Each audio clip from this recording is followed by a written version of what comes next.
They say he didn't kill for power, he killed for balance. When a president fell, when a king collapsed, when a drug empire flipped upside down. Somewhere far from the news cameras and headlines, a quiet payment was made.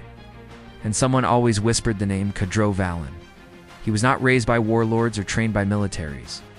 He was born in Lisbon, Portugal in 1931, the son of a fisherman and a tailor. His hands first knew blood, not from violence, but from gutting sardines on a wooden pier. His eyes first saw death when his younger brother drowned during a storm, and his father forced him to keep working. No crying, no stopping.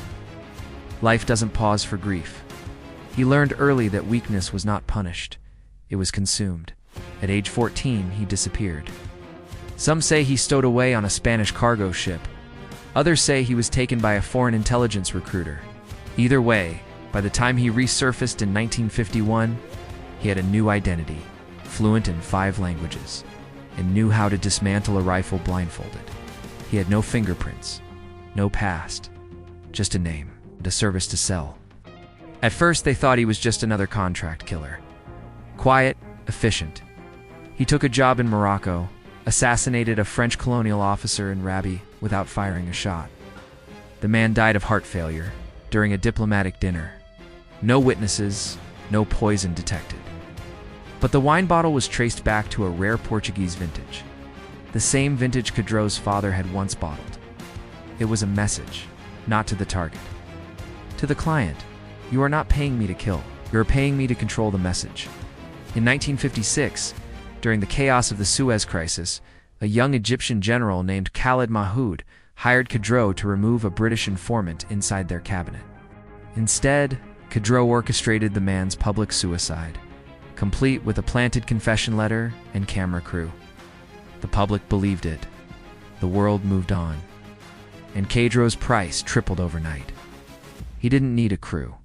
He didn't need guns. He had begun assembling something else. A service empire. Journalists who owed him silence. Police who owed him favors. Surgeons who owed him lives. Each man in his web was replaceable, and no one knew more than they needed. Even his face became myth. The few who met him said he looked average, medium height, clean hands, unreadable eyes. Like a hotel manager, not a man who orchestrated death like a conductor. By the 1960s, war was profitable, and Kadro was a merchant. In Vietnam, both CIA and Viet Cong hired him separately.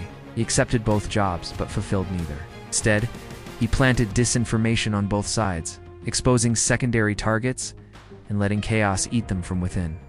In Colombia, he brokered ceasefires between rival drug cartels. Not for peace, but for territory reassignment. If a cartel refused, their leader died within a week. If they obeyed, they flourished. Soon, cartel lords began referring to him as El Contador de Sangre, the accountant of blood. But Kadro never touched cocaine, never drank, never smoked. In 1972, during the height of the Munich Olympics, a Mossad agent captured a suspect tied to the attack. The agent was later found dead in a Paris hotel, knife through the heart, eyes wide open. The camera in the room had been disconnected. The only thing left behind was a hotel invoice. Paid in full, signed KV governments now had dossiers. Interpol had sketches, but no arrests. Because the man they were looking for didn't exist in systems they controlled, Kadro had turned death into business. His company, hidden behind shell corporations in Zurich, was called Valen Strategic Services, a so-called conflict mitigation consultancy. In reality, it offered 5 paid services: high-value target removal leadership, restructuring narrative collapse, and media control cartel conflict balancing personal legacy protection, final option. Only the richest, most powerful men in the world knew of it, and only some survived the contract. In 1979, King Khalid of Saudi Arabia survived an assassination attempt. Officially, it was an internal rebellion. But unofficially, a bodyguard vanished the night before. A bodyguard whose training was traced to a rogue Portuguese unit. Later, a Swiss bank confirmed a wire transfer of $22 million from a Dubai account. Hours before the attack, Kadro's pattern wasn't murder. It was removal with economic meaning. He studied the world like a chessboard, but not like a player. Like the clock, he didn't move pieces. He made sure they moved at the right time, toward his end. He began recruiting successors, not killers, but calculators. Men and women who studied human fear like math. Each trained in law, medicine, media, weapons, no emotions, only metrics. He called them the Black Table, and they never met in person. Each used a single letter as a code name. One ran operations in Latin America, another controlled Eastern Europe. A third monitored US senators and CEOs through illegal biometric analytics. In the 1980s, during the rise of the cartel, Kadro made a decision. Pablo Escobar must fall, not because of morality, but because his chaos was bad for Kadro's business. He didn't send a bullet, he sent a banker, Colombian financier, trained in Zurich, funneled Escobar's funds into fake offshore pipelines. 3 months later, Escobar launched a personal investigation, killing his own lieutenants in paranoia. When the chaos peaked, one of Kadro's agents tipped off the D anonymously. Escobar died a year later, but the structure remained. Handed off to a more manageable leader, Kadro installed quietly, control through collapse. That was Kadro's design. By 1992, Kadro Valen had become a phantom legend in elite rooms. He was whispered about at the World Economic Forum, suspected by MI6, feared by Mossad, and secretly respected by the CIA. But no one had proof. His image never appeared twice the same, sometimes Arab, sometimes French, sometimes just gone. But a pattern emerged.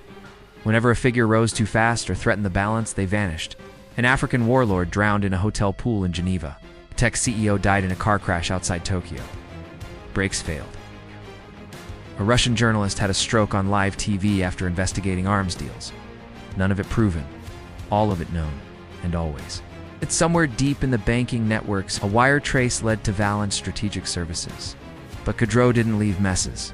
He left silence. He believed chaos was only powerful when it could be denied. His world was built on invisible control, not exposure. If the world discovered him, he would lose the only weapon he truly had: uncertainty. That's why in 1998, when a young NSA hacker uncovered the name Kadro Valen, his apartment burned down within 36 hours. Accidental gas leak. No evidence remained, and so the legend remained intact. But even ghosts have limits. Kadro was aging. Not physically. He was still sharp, fit, precise. But the world was changing too fast. Social media, public leaks, AI pattern detection. Too many eyes, too many voices. In 2002, he held a meeting. The first and only time the entire Black Table met in person. The room was underground, sealed, no devices allowed. He told them something that chilled even the coldest operatives. We were gods when the world was quiet. But now, the world talks too much. They asked if he would retire. He didn't answer. Instead, he left behind only a briefcase, a ledger, and vanished. Some say he died. Others say he transferred his name to a successor. Because maybe Kadro Valen was never one man. Maybe he was always a position, a business. A shadow that moves only when balance fails. And somewhere tonight a dictator sleeps with armed guards, and aware that his time has been purchased. They say there are two certainties in life: death and taxes. Well, they're wrong. There's a third: chaos. It's inevitable. You can't avoid it. You can't stop it. You can only contain it. The story so far, 1990s Cold War, is ending. The era of spies is almost over. You don't need agents anymore because you have social media. You don't need sleeper cells when your enemy has live feeds. Of course, you have to be careful. Governments know how to trace IP addresses. So the best spies are ghosts. Anonymous servers, no call log, no billing. The biggest spy agency operating this way was Black Veil Solutions. Its leader, Kadro Valen. His identity remains a secret. His face, unknown. His motives, ambiguous. His enemies, anyone who messes with the New World Order. In the last days of the Soviet Union, Valen orchestrated a series of attacks. First, a bombing in Ukraine that killed a pro-Russian oligarch. Next, a mysterious fire at a Soviet airbase in Lithuania, forcing the transfer of nuclear missiles. then a bombing at a pro-democracy rally in Bulgaria. All these attacks seemed random, senseless, except they led to the collapse of a pro-Russian government. Oh, more stability for the West.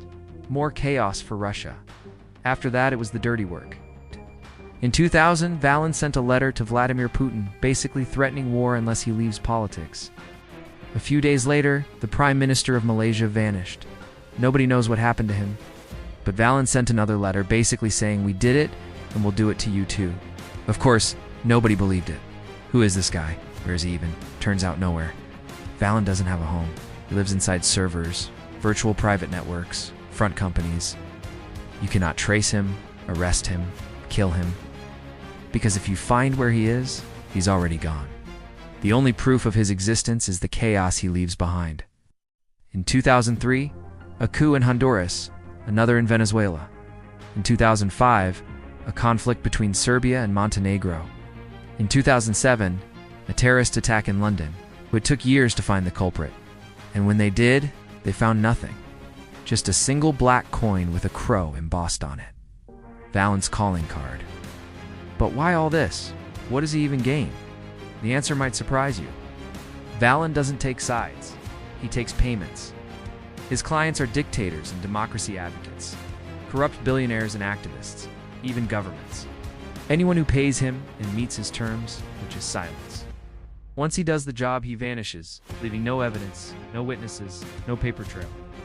And tonight, somewhere in silence, a name is being written. No context, no command, just a name. Because when order fails, the Undertaker returns. The first rule of chaos is unpredictability. That's how you create fear. And the best way to do that is by going big.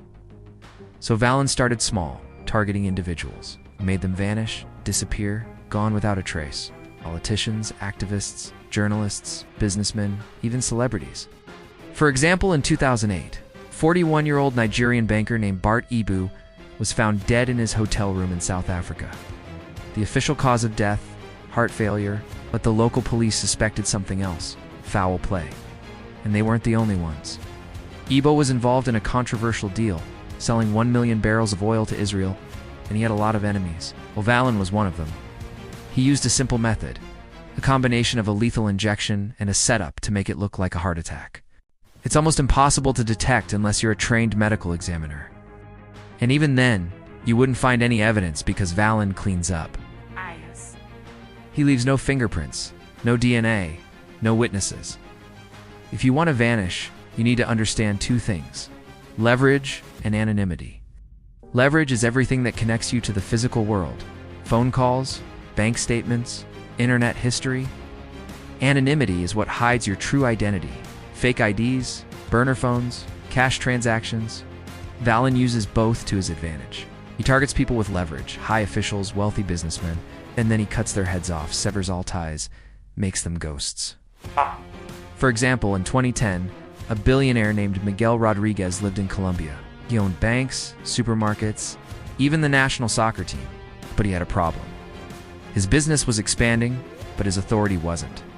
He needed political connections. So he turned to Pablo Escobar's son, Nicolas. But Nicolas had a price.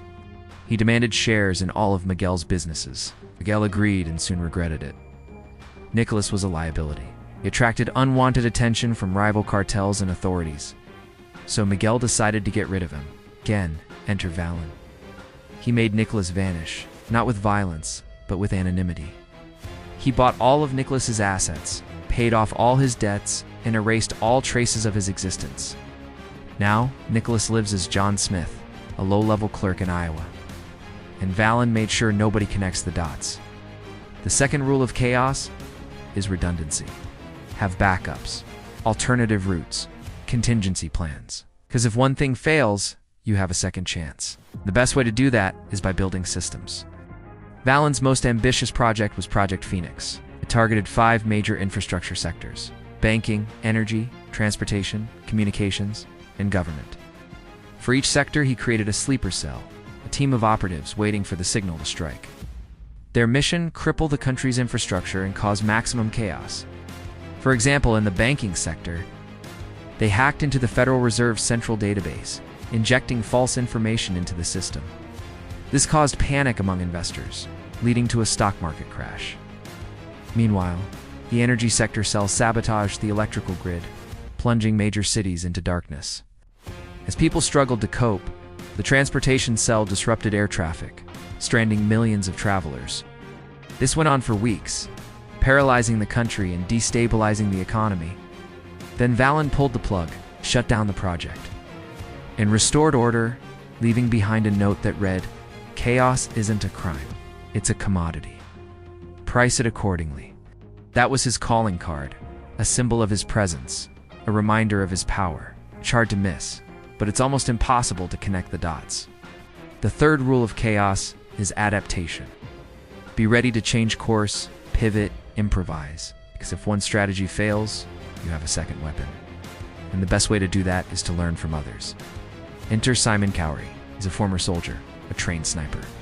He also works for Valen, but he doesn't carry guns, he carries data. He steals information, hacks into databases, spies on secure networks. Basically, he gives Valen the edge he needs to execute his plans. For example, in 2011, Cowrie infiltrated a US military base in Germany and stole classified documents detailing a secret surveillance program. This gave Valen valuable insight into the country's intelligence apparatus, helping him predict their moves and avoid detection.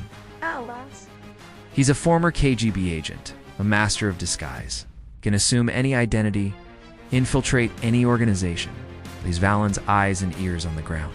For example, in 2013, Volkov spied on a meeting between a Russian oligarch and a French politician. He overheard details of a secret arms deal, which he relayed to Valen. And when the deal went south, Valen knew about it before anyone else. Of course, there's more to the story. Valen has dozens of operatives, hundreds of sources. They're scattered across the globe, working independently and as a unit, creating a massive web of intelligence. Now here's the thing. No one knows how big this network is. How many people work for Valen, how many secrets he holds, how much damage he can do, and that's the point. You don't need to know his strength, you just need to fear his existence. Valen's endgame is unknown, maybe total chaos, maybe absolute control, maybe he doesn't have one, maybe he's beyond such concerns. After all, he's not a person, he's a force of nature, a storm that gathers on the horizon. And tonight, somewhere in silence, a name is being written. No context, no command, just a name. Because when order fails, the Undertaker returns.